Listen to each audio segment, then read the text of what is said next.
Welcome to Evolutionary Men. I'm your host, Jason Lang. Let's get started.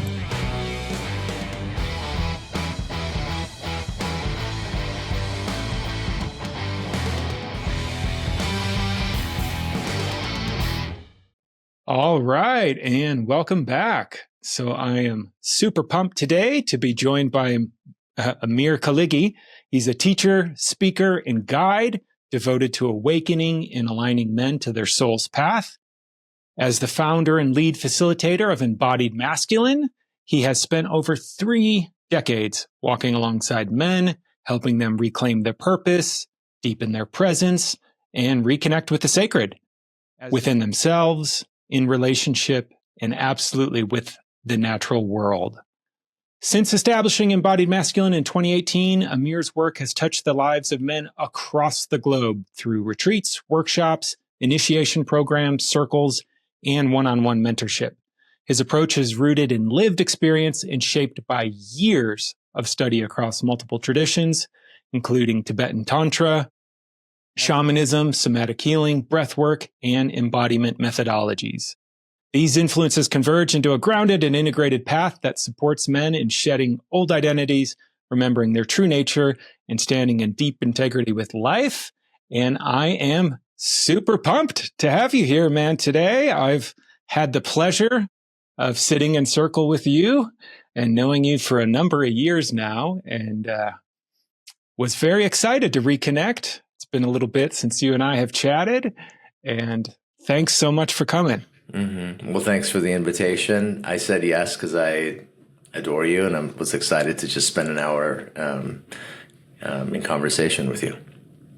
Yeah. And so I would love for you to paint a little picture here of kind of, you have an amazing background in history that the more I got to know you, the more I was like, whoa, you did that too, and super cool. But kind of what led you to men's work?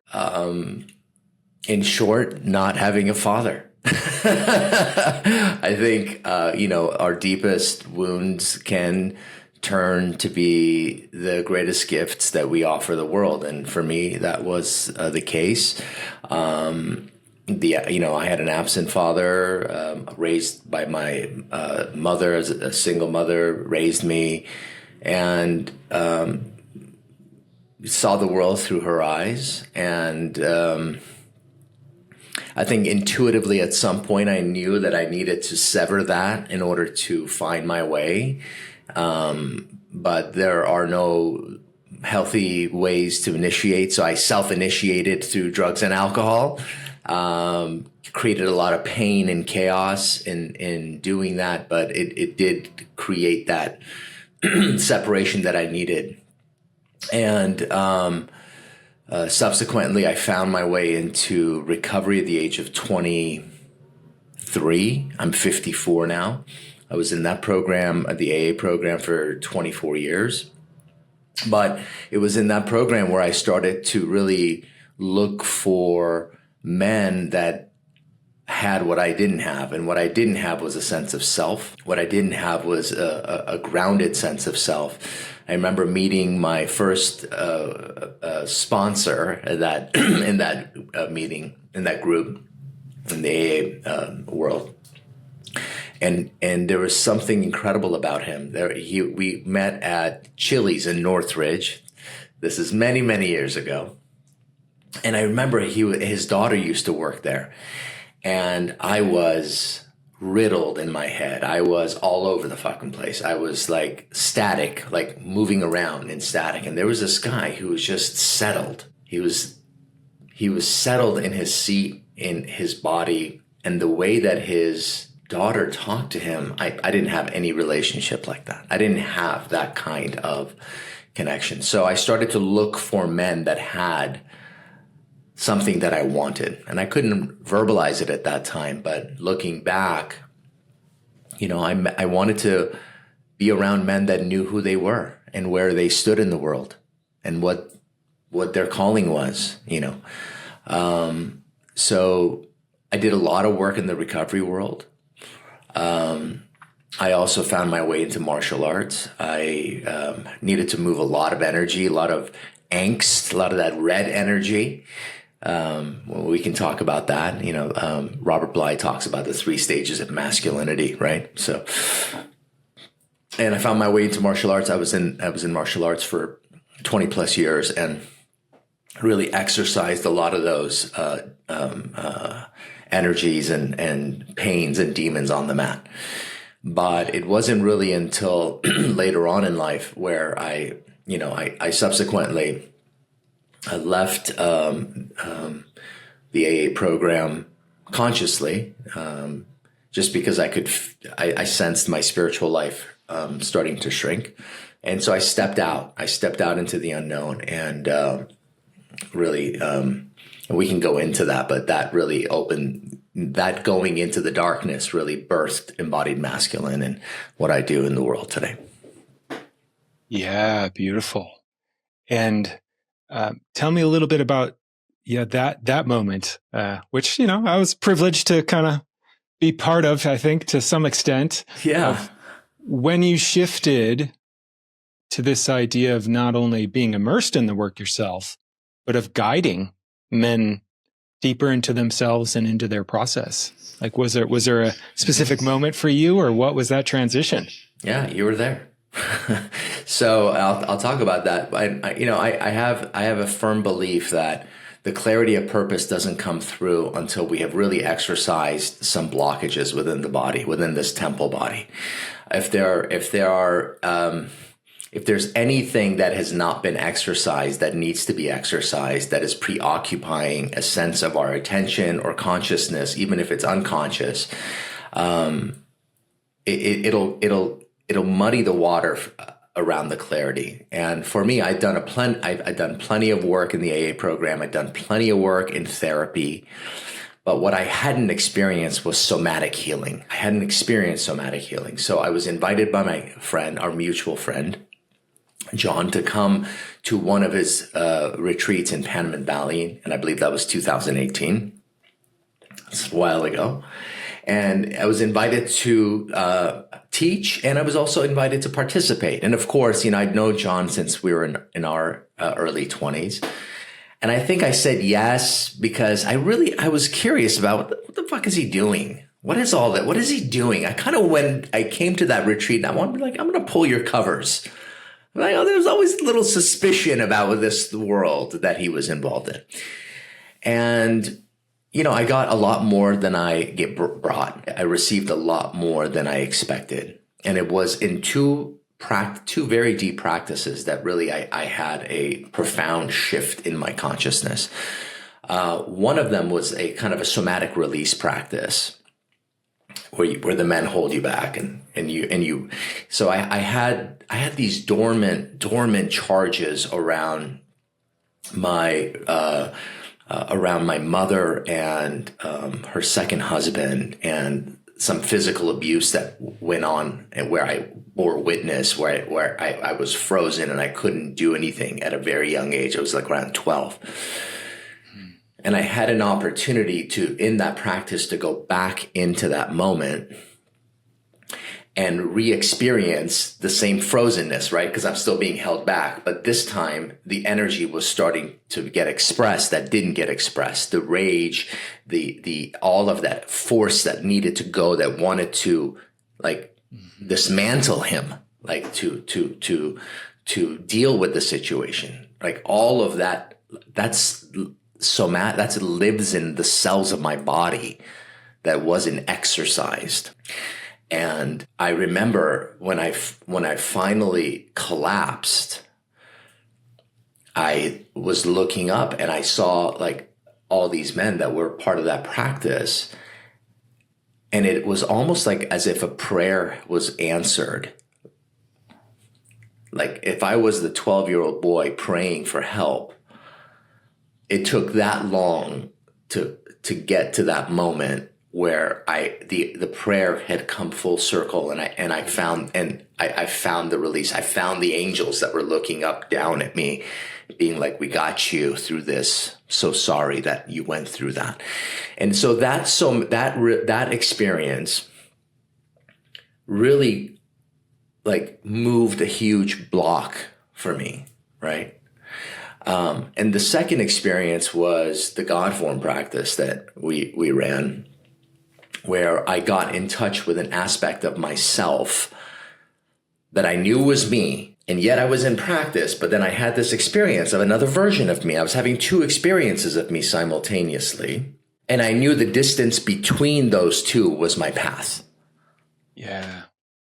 And when I left, at the end of that retreat, I said, fuck, dude, I think I'm like, the curtains have come like opened and I see what I'm here to do. And, and then I took I took the MLT program a couple times with him. And then I birthed what I was called to birth, and I moved into devotion. And because and we can pivot to that if you want, because we talked earlier about talking about that, but that was really the opening of the awakening that propelled me to free fall into the darkness. So it was so beautiful to witness the ferocity and tenacity with which I saw you pivot to this new calling was really exceptional, right? Sometimes, I'm in this world and it's like a toe in the water, and you were just like, nope, going all in. It was really incredible. And or go ahead. No, I was just going to say, I came back. I used to be a professional actor as well, professional actor for 10 years. Called my agent. I said, I'm shut everything down. I'm pivoting. Of course, I had to, I had a big life, and I still do, even bigger now. So I had to continue to make money the way I used to for a while before then, leaving that and going all in about a year and a half after. Yeah, a mature transition that I failed to replicate during my pivot and had to backtrack a bit. But so yeah, you're right. Your organization is Embodied Masculine, and I have a huge range of listeners. How would you define that? Like, how do you define Embodied Masculine? I really pride our community on being incredibly unique for who we are. So I don't try to be someone else. I don't replicate like other ways of other men's groups. I really try to honor the messaging and the flavor of who I am in the world. And I allowed that to be the resonance that called those that wanted to come and work in that space to join us. And in essence, much of the practices that I bring are somatic and shamanic in nature. And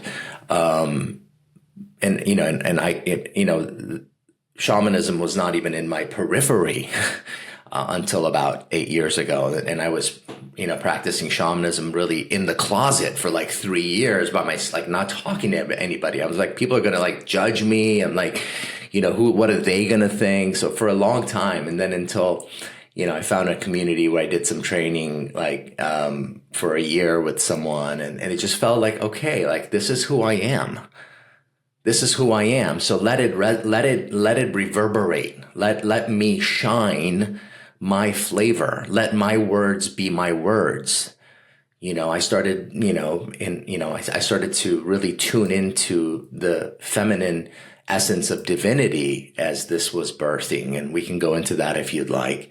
So there's a lot of devotion to that element in our community. I set certain clear intentions of what we're about. We're about connection. We're about empowerment, and we're about purpose. And that's a lived experience. It has to start with me. I have to have a lived experience of connection to myself, to my community, to the earth. I have to feel empowered in what I do. Which means I don't do it for you. Mm-hmm. I don't even do it for my clients or for my students. I do it for my relationship and to answer my calling, because I want to go to my deathbed feeling complete. Mm-hmm. That's why that's empowerment, right? And purpose is answering that, to know what that is and to step into that and let the chips fall where they may. with all the concerns and worries about money and all the intricacies of how is it all going to work out, it fucking works out. The universe begins to dance with you as you begin to align your actions with your dharma, with what you're called to step into in this life. And that has been my lived experience. So that becomes the culture of the community. And those that resonate with that message find their way, you know. And now we have this fucking amazing community, like robust, beautiful. Men fly and visit each other across states and countries, and like, you know, they're there for each other, and support and community and accountability, in heartbreak, you know, heartbreak. Like, it's safe to break apart in our community. This, you know. Now, when you first find your way in, there may be layers to get through, but then, you know, we have like a weekly drop in that we have practices that kind of tend to that. Yeah. What would you say, based on your experiences, you know, what separates this embodied presence you cultivate in yourself, you cultivate the men you work with, from this thing a lot of guys orient towards, which is intellectual understanding? There's nothing wrong with intellectual understanding. I mean, it's a tool that we've been given. But when that tool becomes the prism of how we see life and how we take actions, we are misaligned to something more meaningful that can only come through the heart space, is my experience. So we have all these ideas of what we think we need to be well, what we think we need in order to survive in this world, what we think we need in order to be happy. That's the problem. What we think. I'm not saying thinking is a problem, because it's a tool that we get to use. Without it, we can't decipher, we can't discern, right? We can't see the threats. Like, you know, we are in a 3D world where we are, you know, we need to navigate with this system, but this cannot be the prism of how we, in my world, my life has expanded because I've been developing the capacity to listen to another ear that lives in my heart. I've deepened the capacity to pick up the note that moves through my heart that is intrinsically connected to the natural world as well, right? And I don't serve other gods. I don't serve money. I had to and I did for a long time. You know, and then when you fall into that heart space, you fall into like a devotional path. And in a devotional path, you answer where you're called to go. And sometimes you may be called to go in a way where there's a lot of bling bling. And then sometimes some people are called to go and answer in very humble ways. I've known very powerful people that have sat in the corner of a coffee bean and tea leaf because they knew that that was their post, and they would just interact with people and give free like service by presence with them, you know? Like, I had an incredible experience with a woman that was her post. So it's about knowing what your post is in life and answering that, trusting that things will work out. Now, the problem is we have men that are like mesmerized by this societal noise, and they don't have the practice to look inward often and to be with and to begin to alchemize some of those protective layers that they've naturally put up in order to survive out there. Yeah, I love that. It's just made me think of the imagery of Odysseus and the sirens, and how I hadn't really connected the dots. They're a lot more sophisticated in this moment in terms of what's trying to pull us in our distractions and get us lost, and that capacity to close the eyes and go inside to stay the course, right? That only comes through that heart space. I love how you said that. I have this extra ear in my heart that allows me to hear a whole different vibration than the kind of standard and norm. It's beautiful. And so you've worked with a lot of guys at this point in your different offerings and programs. I'm curious, Amir, like, where are you seeing a lot of men stuck right now? Like, they're coming to you, are they coming to you in pain? Are they coming to you in hunger? Like, what do you see holding men back? And that I think men are really lonely. I think that disconnection from life is a nutrient that's really missing in men's lives, and I think many men, maybe not even just men, humans, may not even trust life, right? And the cycles of life, right? There are cycles in life. Our society doesn't want to look at death, right? And we have to align ourselves with the cycles of life, and whether that's death of versions of ourselves that we need to come to terms with and begin to take ownership of pieces that we are being called to look at, for example. Because when you don't, that's when the systems begin to collapse. That's when marriages begin to collapse. That's when relationships begin to collapse. When we are not cognizant of what is being called. There is a higher genius that we have access to that is consistently trying to get our attention towards evolution. The whole system is built on evolution, evolving up, not devolving, evolving. And as part of that evolution, there is a cycle of the Ouroboros, right? It's the snake that eats its own tail.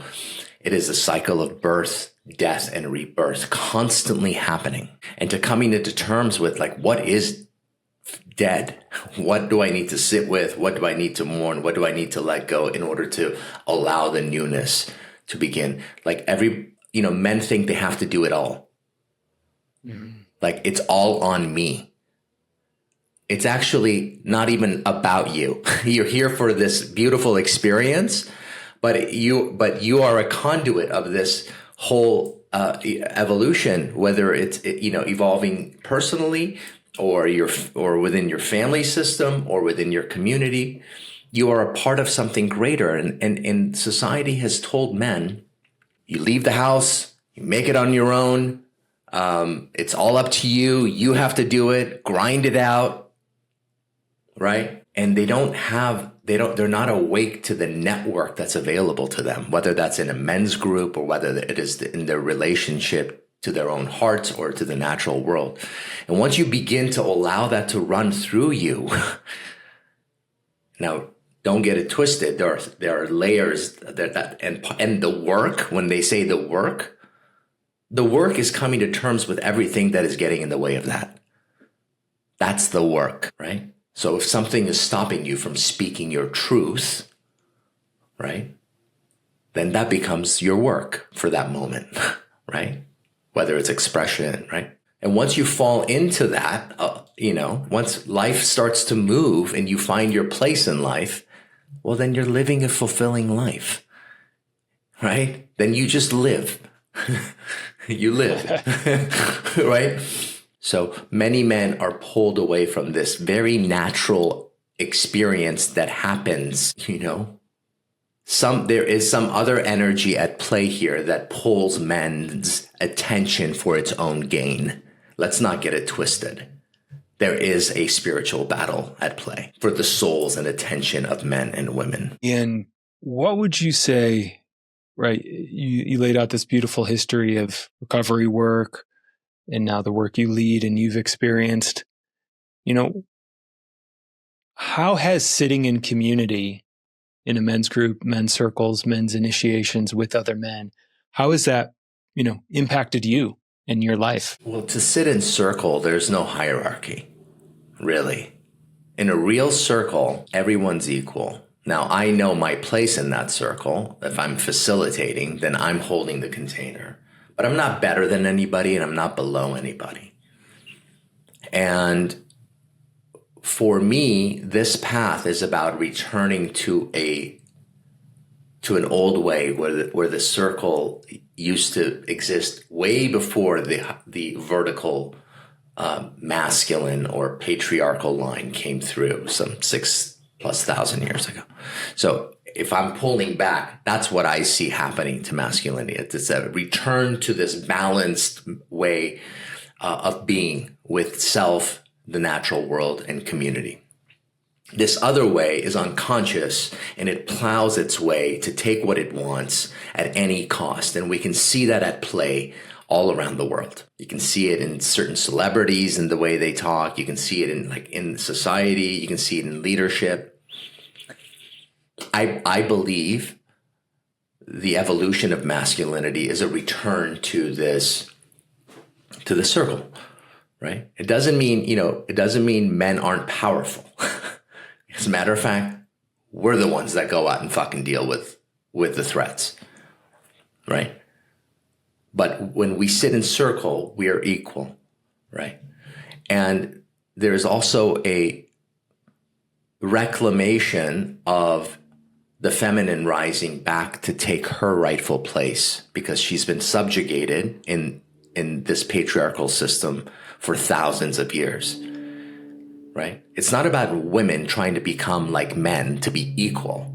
It's about honoring women's innate natural gifts, right? Like when I look at a pregnant woman, I see power.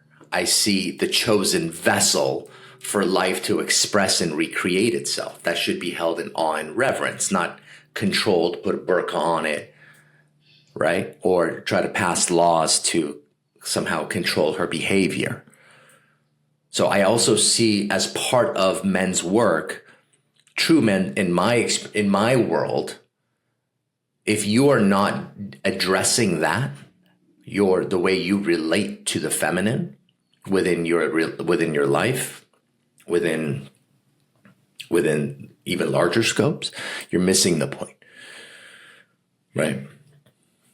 So I think it's a return. It's a return to this, and sometimes I need to receive in a circle, right? I don't. Sometimes I need to break down. Sometimes I need to be held.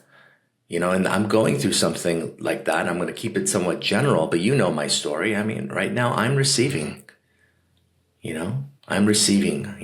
I have a challenge with one of my children, and it's like I'm wounded and I need to be held. And my community is fucking showing up like nobody's business, right? Because people want to reciprocate. Reciprocity.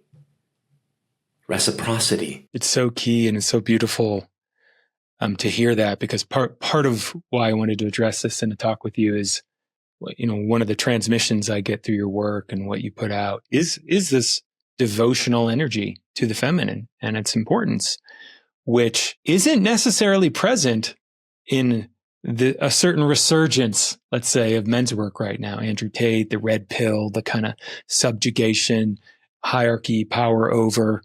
And you're a very powerful man. I mean, physically in your body, I've been with you. You're very fucking powerful in the leadership you bring.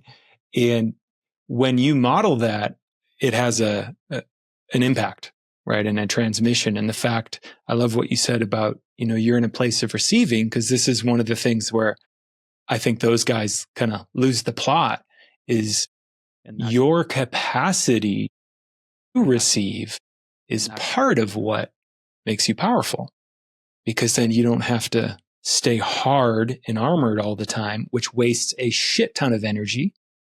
And you're allowed to restore, to get nourishment, to be held. So your system can come back to what it needs to be able to go back out and serve at a deep level.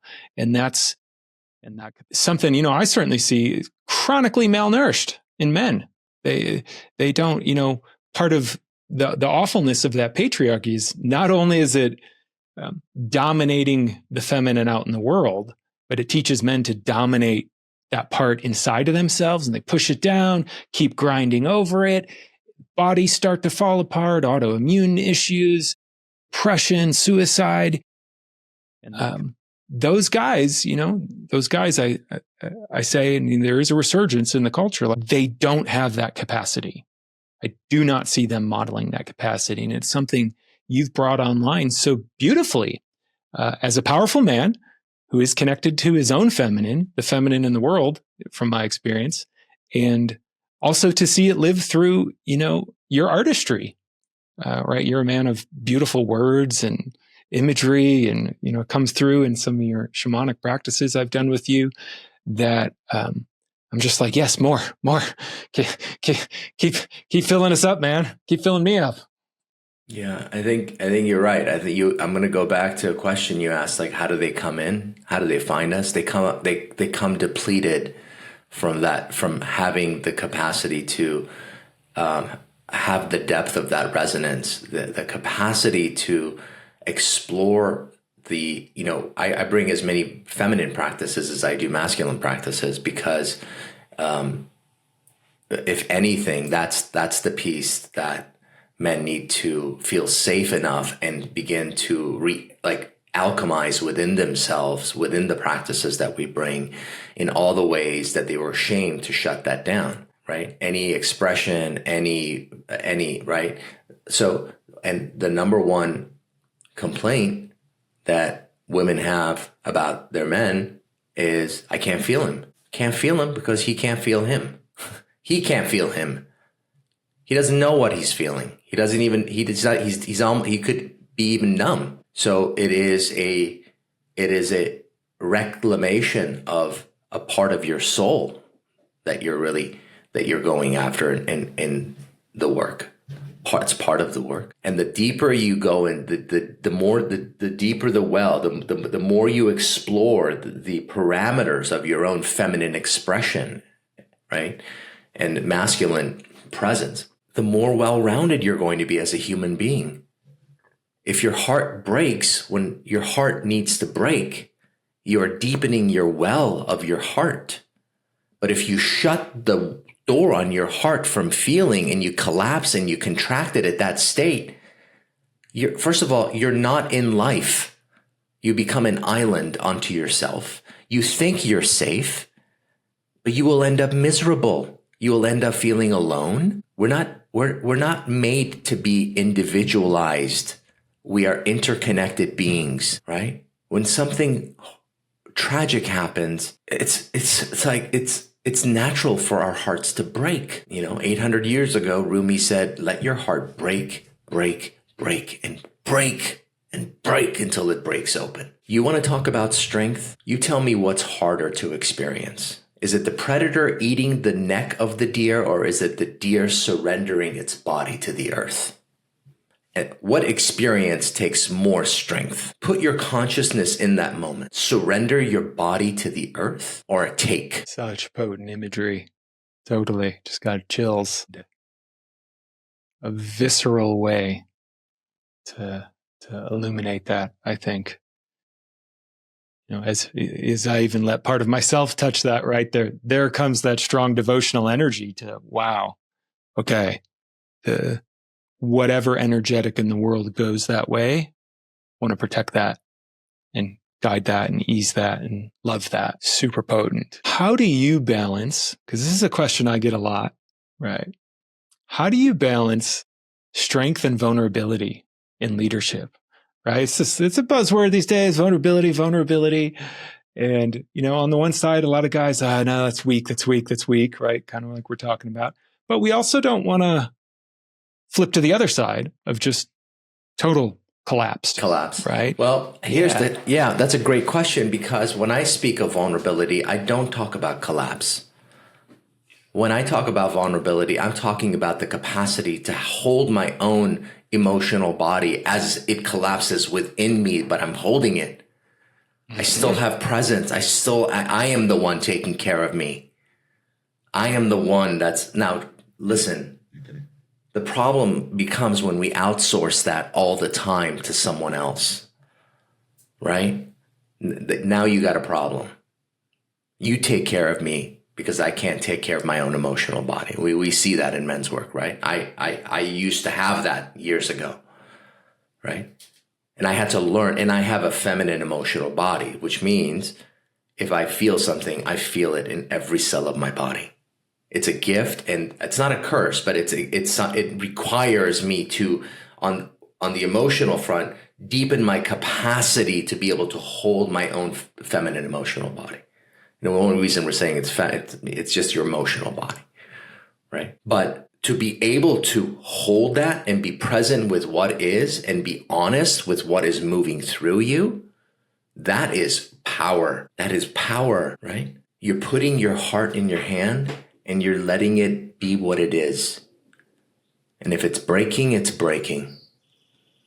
If it's in celebration, it's in celebration, right? It's a surrender and a free fall into the cycles of life. It is a trusting of life, even in its darkest hour, when it's cold and damp and you're alone and you're like, nothing's going to work out.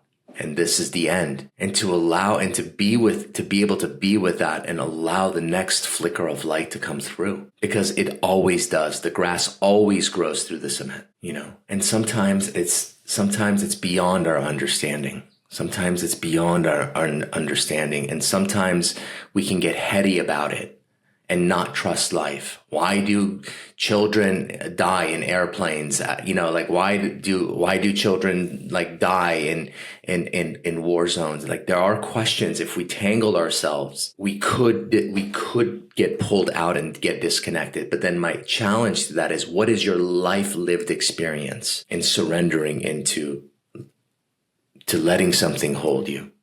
At the end of the day, my friend, it is about getting in touch with your understanding of God that lives within your heart, that moves within your heart, that speaks within your heart, to allow that to help you navigate life, to help you have the strength to meet hard moments without shutting down, without closing your heart.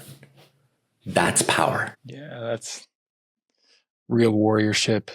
And I think that the word, that just came to me, you're definitely embodying a sacred, right? There's a sacredness to what you bring forth in the world and what you evoke, right? In the men you work with, people in your life, that I know, just based on the work I do with men, is another deep yearning, right? That there's been a big cutoff in a lot of ways. A lot of the places men traditionally went for that aren't around anymore. And there's a lot of men just kind of wandering through life, disconnected. And if there's one thing I think we all know about the masculine, is disconnected masculine is the most dangerous masculine. Exactly.